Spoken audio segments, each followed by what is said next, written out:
ভেনেজুয়েলার president Nicolas মাদুরোকে new ইয়র্কের ব্রুকলিনে metropolitan detention centre এমডিসিতে নিয়ে যাওয়া হয়েছে। যুক্তরাষ্ট্রের বিভিন্ন সংবাদ মাধ্যম এই তথ্য জানিয়েছে। কারাগারটি এর আগে ঘিসলেইন ম্যাক্সওয়েল এবং পি ডিডির মতো হাই প্রোফাইল বন্দীদের রাখার জন্য আলোচনায় এসেছিল।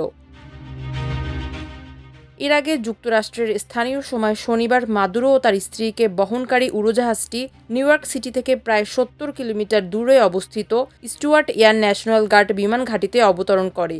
বিমান ঘাঁটিতে নামার পর তাদের প্রথমে হেলিকপ্টারে করে ম্যানহাটনের ওয়েস্ট সাইড হেলিপোর্টে নেওয়া হয়। সেখান থেকে নেওয়া হয় মাদক নিয়ন্ত্রণ সংস্থা ডিআই এর কার্যালয়ে। সেখানে প্রয়োজনীয় আইনি প্রক্রিয়া সম্পন্নের পর মাদুরো ও তার স্ত্রীকে ব্রুকলিনের বন্দি শিবিরে পাঠানো হয়। তার বিরুদ্ধে মাদক পাচার ও অস্ত্র চোরাচালানের অভিযোগে মামলা দায়ের করা হয়েছে। তবে মাদুরো আগে থেকেই কোনো ধরনের মাদক চক্রের সঙ্গে জড়িত থাকার অভিযোগ অস্বীকার করে আসছেন। আদালত সূত্র জানিয়েছে, মাদুরো এবং তার স্ত্রীকে নিউ ইয়র্কের একটি আদালতে হাজির করা হবে। তবে তাদের আদালতে তোলার সুনির্দিষ্ট তারিখটি এখনও প্রকাশ করা হয়নি।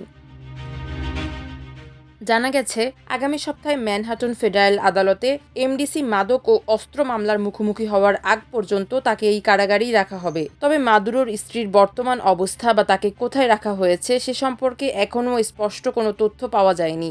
নিউ ইয়র্ক সিটির একমাত্র ফেডারেল কারাগার হিসেবে পরিচিত এই এমডিসি হাই প্রোফাইল বন্দীদের রাখার কারণে এটি প্রায়ই সংবাদ শিরোনামে আসে। এই কারাগারটি বন্দীদের জন্য অত্যন্ত ভয়ঙ্কর হিসেবেও পরিচিত। নোংরা পরিবেশ, চরম সহিংসতা এবং কর্তৃপক্ষের অবহেলার বহু অভিযোগ রয়েছে এই ডিটেনশন সেন্টারের বিরুদ্ধে।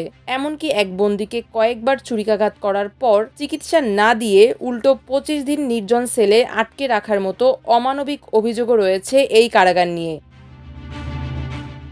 এদিকে যুক্তরাষ্ট্র যেভাবে ভেনেজুয়েলায় সামরিক অভিযান চালিয়ে দেশটির প্রেসিডেন্ট নিকোলাস মাদুরো ও তার স্ত্রী সিলিয়া ফ্লোরেসকে বন্দী করে নিয়ে গেছে, তাতে গভীর উদ্বেগ প্রকাশ করেছেন জাতিসংঘের মহাসচিব অ্যান্তোনিও গুতেরেস। রাশিয়া ও চীনের সমর্থনে সোমবার জাতিসংঘের নিরাপত্তা পরিষদের জরুরি বৈঠক আহ্বান করেছে কলম্বিয়া। অন্যদিকে মাদুরো সরকারের ভাইস প্রেসিডেন্ট ডেলসি রুদ্রিগেজকে ভেনেজুয়েলার অন্তর্বর্তীকালীন প্রেসিডেন্টের দায়িত্ব পালনের নির্দেশ দিয়েছে দেশটির সুপ্রিম কোর্ট।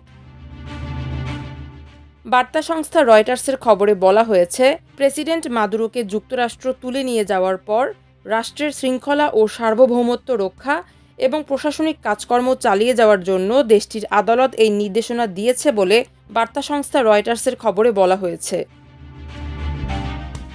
মাল্টিমিডিয়া ডেস্ক, আমার দেশ।